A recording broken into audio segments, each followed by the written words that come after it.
ఏపీని అన్ని విధాలా అభివృద్ధి చేయగలిగిన విజనరీ లీడర్ సీఎం చంద్రబాబు నాయుడని తిరుపతి జిల్లా టీడీపీ నేత ప్రముఖ విద్యా సంస్థల అధినేత ప్రణీత్ అన్నారు. గత 5 ఏళ్ల కాలంలో రాష్ట్రాన్ని వైసీపీ ప్రభుత్వం సర్వనాశనం చేసిందని కూడా ఆరోపించారు. కూటమి ప్రభుత్వం వచ్చాక సీఎం చంద్రబాబు రాష్ట్రాన్ని సస్యశ్యామలంగా పరిపాలిస్తున్నారని తెలిపారు. త్వరలో జరగబోయే మహానాడుకు పెద్ద సంఖ్యలో తరలి వెళ్లేందుకు టీడీపీ కార్యకర్తలు సిద్ధంగా ఉన్నారని కూడా తెలిపారు.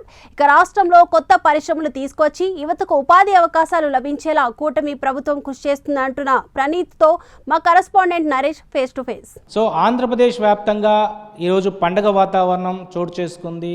తెలుగుదేశం పార్టీ కార్యకర్తలు ఎంతగానో ఎదురు చూస్తున్నటువంటి మహానాడు రానే వచ్చేసింది. ఈ నెల 27, 28, 29 కడప వేదికగా మహానాడు జరగబోతుంది. ఈ నేపథ్యంలో జిల్లాల వారీగా మహానాడు కార్యక్రమాలను విజయవంతంగా జరుపుకున్నారు. మరి ముఖ్యంగా చూస్తే జిల్లాల్లో యువత ప్రధానంగా తెలుగుదేశం పార్టీ వైపు మొగ్గు చూపుతున్నారు. ఇప్పటికే యువతంతా కూడా ఇటు విజనరీ చంద్రబాబు నాయుడు యొక్క 2047 సంబంధించినటువంటి దాంట్లో కీలకంగా కూడా వ్యవహరించేందుకు కూడా వాళ్ళందరూ ముందుకు వస్తున్న పరిస్థితి కనపడుతూ ఉంది. సో అందులో భాగంగానే మనతో పాటు యువనేత, అదేవిధంగా విద్యా సంస్థల అధినేత, ఫౌండర్ ఆఫ్ ప్రణీత్ యొక్క ఫౌండేషన్ యొక్క అధినేత ప్రణీత్ మనతో ఉన్నారు. సో ఆయన తెలుగుదేశం పార్టీ నాయకులే. గత కొంతకాలంగా దశాబ్ద కాలంగా కూడా తెలుగుదేశం పార్టీ సానుభూతులుగా ఉన్నటువంటి ప్రణీత్ గారు మనతో ఉన్నారు. ఒకసారి మరిన్ని వివరాలు కూడా ఆయనతోనే మనం మాట్లాడే ప్రయత్నం చేద్దాం. ప్రణీత్ గారు, ప్రధానంగా మహానాడు అంటేనే ఈరోజు తెలుగుదేశం సంబంధించినటువంటి కార్యకర్తలకే కాదు, ప్రపంచంలో ఉన్నటువంటి ప్రతి ఒక్కరికి కూడా ఒక పండగ వాతావరణం అంటాం. అంటే మనం యాక్చువల్గా 3 రోజులు పండగ జరుపుకుంటాం. అలాంటి పండగ మళ్ళా 27, 28, 29 జరగబోతుంది కడప వేదికగా. మీలాంటి యువత తెలుగుదేశం పార్టీలో కీలకంగా ఉంటే ఎంతో బాగుంటుందని చెప్పి అంటున్నారు. మరి ఈరోజు మీ ముఖ్య పాత్ర తెలుగుదేశం పార్టీలో ఏందండి? ఖచ్చితంగా సార్, చెప్పాలంటే ఈరోజు మహానాడు అనేది మా అందరికీ కూడా, మా తెలుగుదేశం కుటుంబ సభ్యులందరికీ కూడా తీసుకుంటే అదొక పెద్ద పండగ. ఇటువంటి పండగ వాతావరణాన్ని మా అధినేత చంద్రబాబు నాయుడు గారు మాకు ఇట్లా అందరినీ ఒక దగ్గర కలుసుకొని తీర్మానాలు చేసుకొని మాకు ఏమి కావాలి, ఏది మంచి, ఏది చెడు అని కూర్చొని మేమందరం ఒక కుటుంబం అంతా కూర్చొని మాట్లాడుకొని చేసే కార్యక్రమమే ఈ మహానాడు.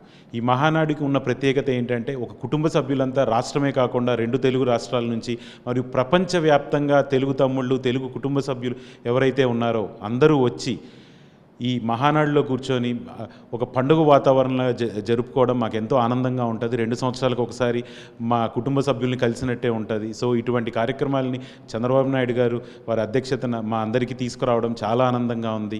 అలాగే చంద్రబాబు నాయుడు గారు అభివృద్ధి అంటారా, మన అందరికీ తెలిసిందే. ఎప్పుడో 30 సంవత్సరాల క్రితం మొదటిసారి ఆయన ముఖ్యమంత్రి అయినప్పుడు విజన్ 2020 అనే స్లోగన్ని తీసుకొచ్చారు. అప్పుడు అందరూ నవ్వారు. ఎప్పుడో 30 సంవత్సరాల తర్వాత వచ్చే స్లోగన్ ఈరోజు ఎందుకు చంద్రబాబు నాయుడు గారు ఏం మాట్లాడుతున్నారు అని.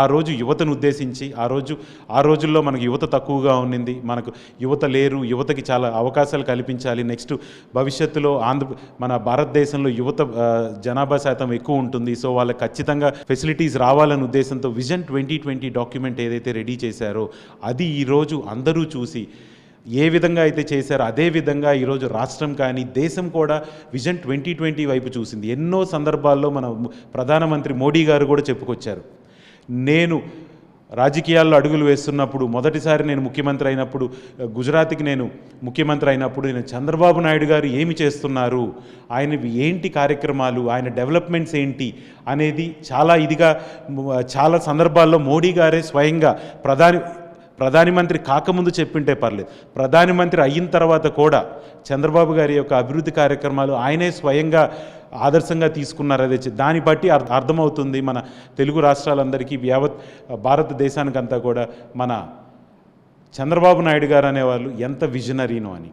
సో అదేవిధంగా ఇప్పుడు ఈ విజన్ 2047 అనే డాక్యుమెంట్ మళ్ళీ తీసుకొస్తున్నారు. ఎందుకంటే ఇప్పుడు ఆర్థికంగా కానీ మన దేశం బాగా బలపడుతుంది. ఇప్పుడు ప్రపంచంలో 4వ ఎకానమీలో ఉంది మన దేశము. సో 2047 కల్లా ఇప్పుడు ఏదైతే ప్రపంచ దేశాల్లో మనం మొట్టమొదటి స్థానంలో నిలబెట్టే డాక్యుమెంటే 2047.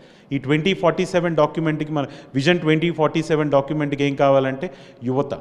సో ఆ యువతకి ఇప్పుడు ఏమి చేయాలి, వాళ్ళకి మార్గనిర్దేశాలు ఏమి ఇవ్వాలి అనే డాక్యుమెంటే 2047 అండి. సో అది చాలా అద్భుతంగా రెడీ చేస్తున్నారు, మన యువతకు కావాలి. ఎందుకంటే ఎంతో భ్రష్టు పట్టిపోయింది రాష్ట్రము.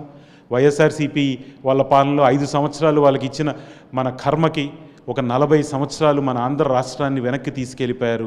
సో ఎక్కడ అభివృద్ధి లేకుండా పోయింది. అందుకనే ఈరోజు కూటమి ప్రభుత్వంగా మన పవన్ కళ్యాణ్ గారు, మన చంద్రబాబు నాయుడు గారు, మరి బీజేపీ కలిసి ఈరోజు ఒక రాక్షసుణ్ణి అంతమందించాలని చెప్పి, రాష్ట్రాన్ని బాగుపరచాలని చెప్పి ఉద్దేశంతో ఈరోజు 2024న మన కూటమి ప్రభుత్వం రావడము మనందరికీ ఎంతో ఆనందంగా ఉంది. అలా కూటమి ప్రభుత్వం రావడము, ఆ ప్రభుత్వం తర్వాత ఈరోజు మహానాడు జరుపుకోవడం ఇంకా ఆనందంగా ఉంది. ఈ మహానాడుని రాక్షస సంహారంగా కూడా మేము చేస్తాం. ఒక రాక్షసుడిని చంపేసి మేము పండుగ చేసుకుంటున్నాం. ఈ ఆంధ్ర రాష్ట్రానికి ఒక రాక్షసుడిని తరిమేశాం మేము అనే విధిగా కూడా మేము ఆనందంగా చేసుకుంటున్నాం ఈ మహానాడుని. ప్రణీత్ గారు ఇక్కడ ప్రధానంగా మనం రాజమండ్రిలో జరిగిన మహానాడు కూడా చూసుకోవచ్చు. సేవాంధ్ర క్విట్ జగన్ అంటూ కూడా అనేక మంది యువత ప్రధానంగా రోడ్ల మీదకి వచ్చినటువంటి నినాదం ఇది. సో ఈరోజు రాక్షస సంహరణ పేరుతో మీరు చెప్తా ఉన్నారు. ఏంటి అసలు డిఫరెంట్, గతంలో ఏముంది ఇప్పుడు ఎలా ఉందంటారు? ఖచ్చితంగా అండి. ఇప్పుడు ఏ విషయంలో తీసుకున్నా కూడా ఇంతకుముందు గత ప్రభుత్వంలో దోపిడీలు, దౌర్జన్యాలు, సంక్షేమం తప్ప ఉన్న డబ్బుల్ని ఎలా ఖర్చు పెట్టాలి, ఎక్కడెక్కడ తీసుకొని బయట పంపించడం తప్పితే అభివృద్ధి అనేది ఇప్పుడు ఎక్కడైనా మన రాష్ట్రం కానీ యువత కానీ ఏదైనా ముందుకు రావాలి అంటే సెల్ఫ్ సస్టైనబిలిటీ రావాలి, యువతకు ఒక దారి చూపించాలి, వాళ్ళ కాళ్ళ మీద నిలబడుకునేటట్టు చేయాలి. బట్ అలా చేయలేదు ప్రభుత్వం. ఎంతసేపటికి ఉన్న డబ్బులు మనం ఫ్రీగా ఇచ్చేసామా, సంక్షేమం చేసేస్తే చాలు అనుకున్నారు. బట్ అభివృద్ధి లేకుండా పోయింది. యువతకు ఉద్యోగాలు లేవు. తర్వాత ఈజ్ ఆఫ్ డూయింగ్ బిజినెస్, వ్యాపారస్తులు ఎవరైతే ఉన్నారో వాళ్ళని బెదిరించడం, వాళ్ళని లూప్ హోల్స్ పెట్టి వాళ్ళని భయపెట్టి మీరు ఇది చేస్తున్నారు అది చేస్తున్నారని చెప్పి డబ్బులు దౌర్జన్యంగా తీసుకోవడం, అన్నీ చేస్తూ ఎక్కడ అభివృద్ధి అనేది శూన్యమైపోయింది.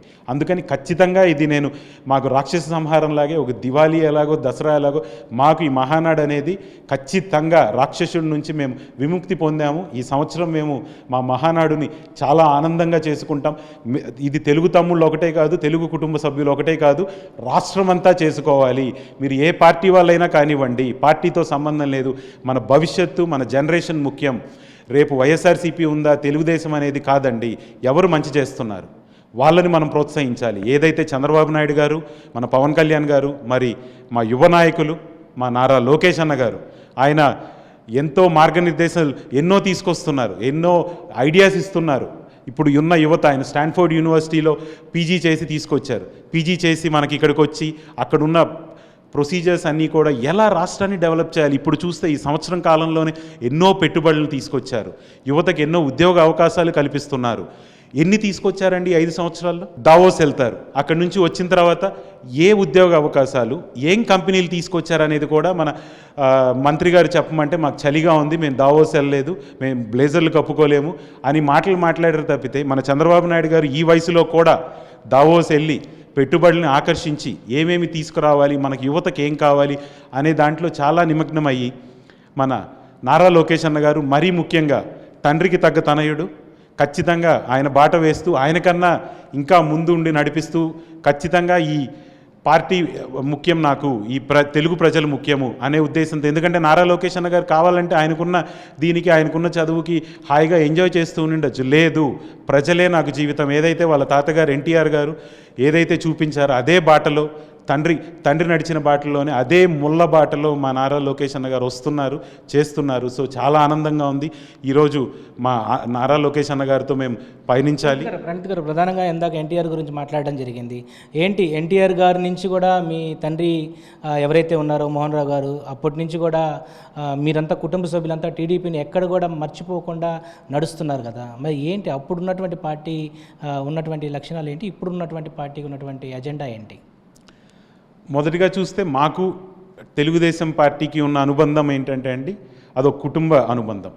ఇప్పుడు అది ఎందుకంటే ఎన్టీఆర్ గారు పార్టీ స్థాపించినప్పుడు మా తండ్రి గారు మోహన్ రావు గారు పార్టీలో మొదట అడుగు వేశారు. ఆయనతో పాటు ప్రయాణించారు, ఆయనతో పాటు ఎన్నో పదవులు అనుభవించారు. కడప జిల్లా తెలుగుదేశం ట్రేడ్ యూనియన్గా చేశారు. తర్వాత రాజంపేట ఎంపీ క్యాండిడేట్గా కూడా ప్రయత్నం చేశారు. ఎందుకో లాస్ట్ మూమెంట్లో ఆయన ప్రయత్నం చేసేటప్పుడు కొద్దిగా చిన్న వయసులోనే ఆయన కూడా కాలం చెందాల్సి వచ్చింది. సో అది మా దురదృష్టం.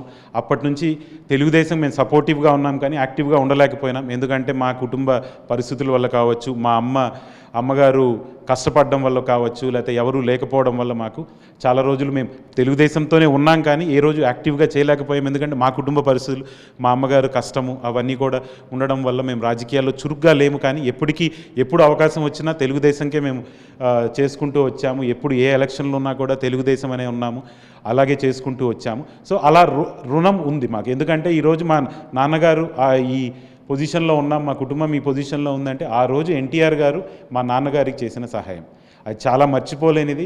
ఎన్నో సహాయం చేశారు. దాంట్లో చాలా పెద్ద సహాయం మోహన్ రావు గారికి ఎన్టీఆర్ గారు. మా కుటుంబం ఎప్పటికీ తెలుగుదేశంకు రుణపడే ఉంటుంది. మేము ఏ రోజు వెనకడుగేయం. అది ఏ పార్టీ వచ్చినా కూడా మాకు తెలుగుదేశం అనేది రుణము అనే దానికన్నా మా కుటుంబం. ఇప్పుడు తల్లిదండ్రి ఎలాగో మాకు అలాగా తెలుగుదేశం పార్టీ అలాగా. సో తల్లిదండ్రుల్ని వదులుకుంటామనే కాన్సెప్ట్ ఉండదు కాబట్టి అలాగే తెలుగుదేశాన్ని వదులుకోము.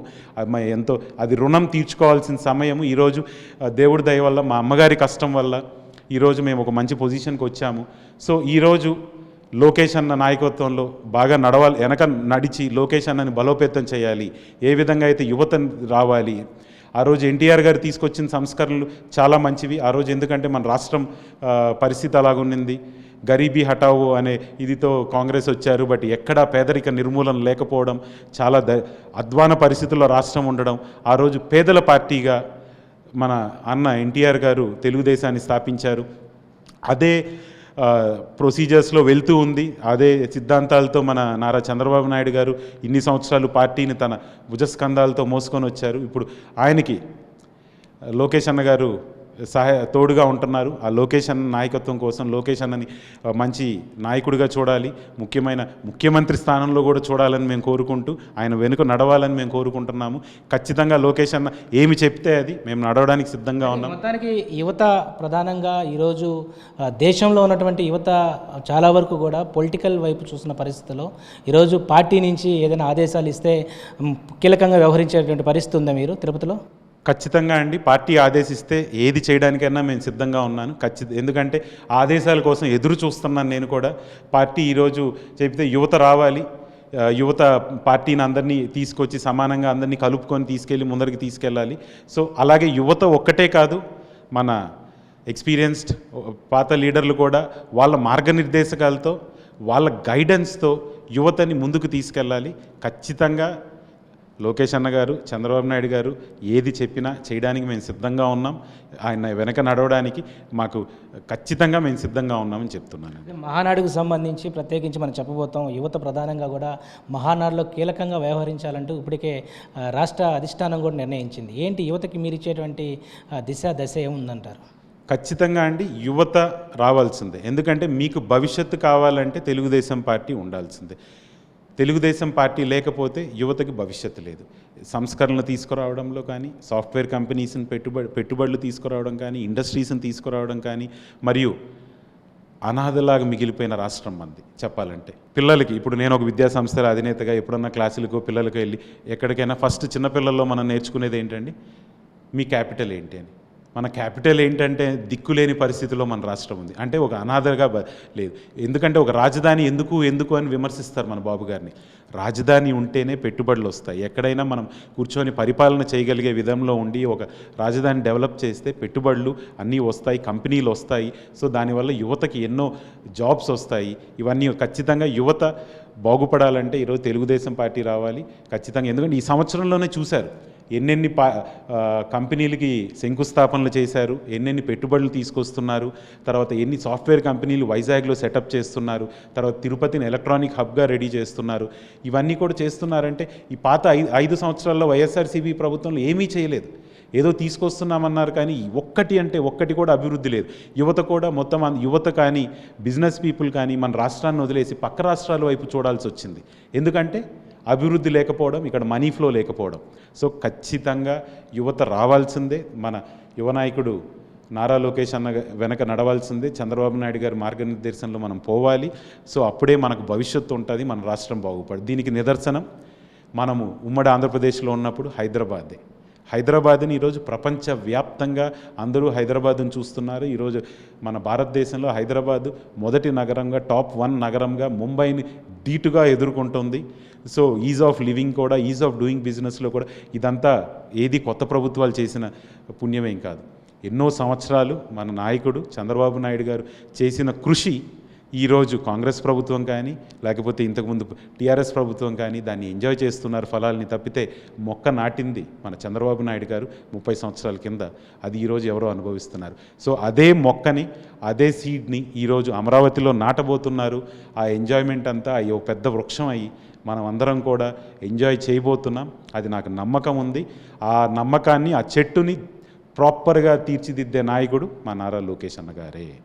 సో ఇది మొత్తానికి యువతకి పెద్దపీట వేసే party Telugu Desam party. So Telugu Desam పార్టీలోకి యువతంతా కూడా చేరాలి, రాష్ట్రం సుభిక్షంగా ఉండాలంటే యువత కీలకంగా వ్యవహరించాలంటే కూడా ప్రముఖ విద్యా సంస్థల అధినేత ప్రణీత్ చెప్తున్నారు. మొత్తానికి తిరుపతికి సంబంధించినటువంటి ఏ బాధ్యతలు ఇచ్చినా కూడా తూచా తప్పకుండా ప్రజా సంక్షేమం కొరకు, ప్రజల యొక్క శ్రేయస్సు కొరకు నా వంతు కృషి చేస్తానని చెప్పి ఆయన ఒక ధీమా అయితే వ్యక్తపరిచిన పరిస్థితి కనపడతా ఉంది.